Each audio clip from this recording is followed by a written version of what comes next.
მაგრამ რა არის იცი? რო ვფიქრდები, თქვენი სიტუაცია გაცილებით იოლია. რატო? დაუკვირდი? არ ხატავს. არა. არ სვამს? არა. არ ყვირის. ნუ ხანდახან. ხანდახან არა უშავს. თქვენი საპარსით წვერს არ იპარსავს. არ იპარსავს.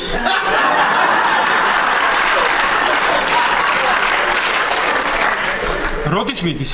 ერთ კვირაში.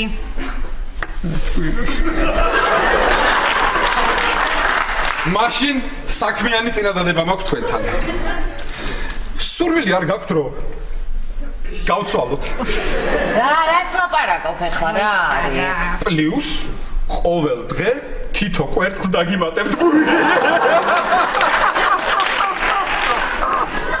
კეთებან. შოკოლადი არის კიდე? არა. ხო და წავედით. მარიკა, წავედით ჩვენ. წამოდი, რამე უნდა ვქნათ, როგორმე ის გოგო უნდა მოვარჯვო. მოიცა? რამე ჭკვიანურს თუ მოიფიქრეთ. მეც გამაგებინეთ. კარგი. მიდიხართ უკვე? ხო. ისე კარგი იქნება საღამოს თუ კიდევ შემოევლით. ის გვანცად შემოიყვანთ გაგვაცანით. კი. ხო, შემოვიყვანთ და გაგაცავთ. კეხალისე. კარგი. ხო. სანდრო და ეკაც აქ იქნებიან. ეკაც აქ იქნება? მაშინ რას ვიხალისე?